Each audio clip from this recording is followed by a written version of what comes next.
नमस्कार। हृदय की गंभीर परेशानी से जूझ रहे एक HIV पॉजिटिव मरीज के सफल इलाज का एक सुखद समाचार मैं आज आपसे साझा करने जा रहा हूं। Bhopal memorial hospital and research centre में इसका इलाज हुआ है। यह समाचार सुखद इसलिए है क्योंकि समाज द्वारा अछूत की तरह व्यवहार पाने वाले जिन HIV पॉजिटिव मरीजों के उपचार से सभी अस्पताल कतराते हैं, वहीं BMHRC ने इसका उपचार किया है। यह मरीज सभी जगह से निराश होकर गंभीर स्थिति में BMHRC आया था, जहां इसकी सर्जरी की गई। अस्पताल द्वारा दी गई जानकारी के अनुसार हृदय में छेद होने की गंभीर समस्या आर्ट्रियल सेप्टल डिफेक्ट से जूझ रहे एक HIV पॉजिटिव मरीज के दिल में हॉस्पिटल के कार्डियोलॉजिस्ट डॉक्टर आशीष शंखधर और उनकी टीम ने ASD क्लोजर डिवाइस इम्प्लांट की है। मरीज अब बिल्कुल ठीक है और उसे छुट्टी दे दी गई है। इस मरीज को जन्म से ही हार्ट में छेद था और इस स्थिति को आर्ट्रियल सेप्टल डिफेक्ट यानी ASD के नाम से जाना जाता है। विशेषज्ञों के मुताबिक उम्र बढ़ने के साथ बीमारी के लक्षण जैसे सांस फूलना, थकान होना आदि दिखने शुरू हो जाते हैं। युवावस्था आते आते यह समस्या बढ़ जाती है। अगर समय रहते इलाज नहीं हुआ तो यह स्थिति मरीज के लिए घातक भी हो सकती है।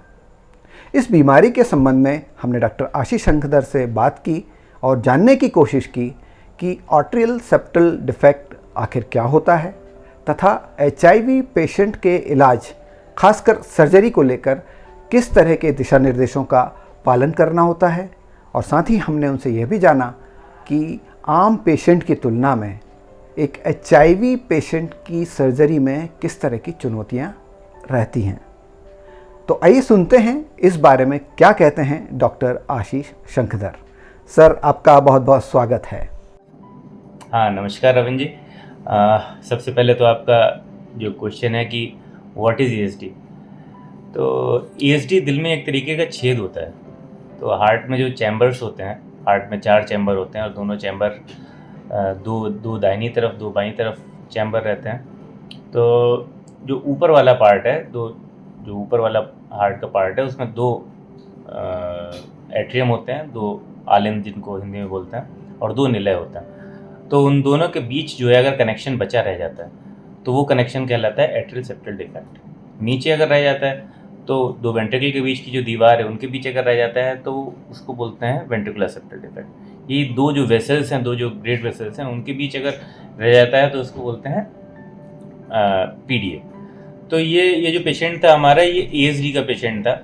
और ASD के पेशेंट का समय पे इलाज करना इसलिए इम्पोर्टेंट होता है कि ये धीरे धीरे ये जो शंट होता है, ये जो दोनों के बीच का कनेक्शन होता है, ये धीरे धीरे इरिवर्सिबल हो जाता है और इरिवर्सिबल शंट हो जाती है, और जिसके कारण धीरे धीरे पेशेंट की सांस फूलने लगती है और ज़्यादा फूलती है, फिर धीरे धीरे पेशेंट नीला पड़ने लगता है। तो ये एक तरीके की natural history of the patient होती है। तो ये समय पे करना ज़रूरी रहता है। पेशेंट मेरे पास आया था, ये जो पेशेंट था मेरा, तो ये सांस फूलते हुए आया था। हाँ, तो ये मैंने जैसे बताया था कि बीमारी से ग्रसित था, तो यूनिवर्सल प्रिकॉशन के साथ ही इसका इलाज करना था। कई लोग के पास गया था, लेकिन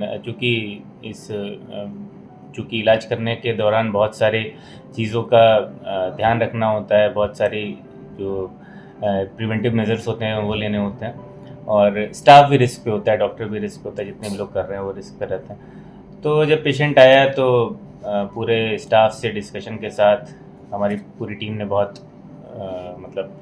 पूरे सब लोगों ने, सबका बहुत सहयोग रहा और सब ने मिल के ये जो प्रोसीजर था ASD क्लोजर डिवाइस लगा के हमने बिना चीरा फाड़ी के इस प्रोसीजर को किया।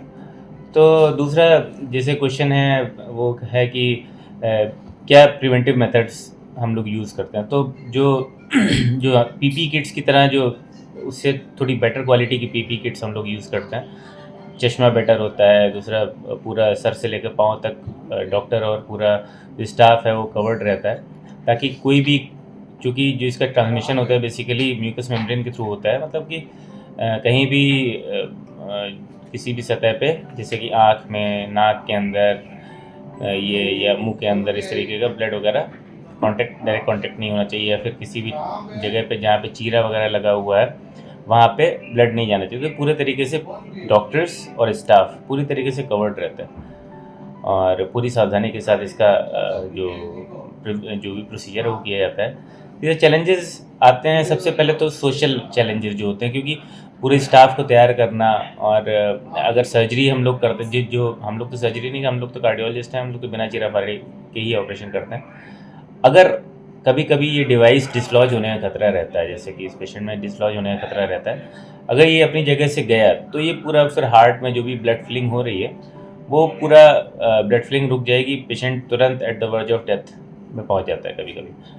तो इसके लिए एक सर्जरी के बैकअप की ज़रूरत होती है, तो वो उसके बिना फिर थोड़ा सा रिस्क रहता है। तो सर्जरी के दौरान भी सेम रिस्क होता है कि डॉक्टर को या फिर स्टाफ को जो सर्जरी के दौरान इन्फेक्शन होने का खतरा रहता है। लेकिन इसके लिए थोड़ी इच्छा शक्ति और थोड़ा सा पेशेंट के प्रति थोड़ा सा जो ह्यूमैनिटेरियन ग्राउंड पे जो हमारी जो ह्यूमैनिटी के उस पर थोड़ा सा मोटिवेटेड होके फिर ये काम करना होता है।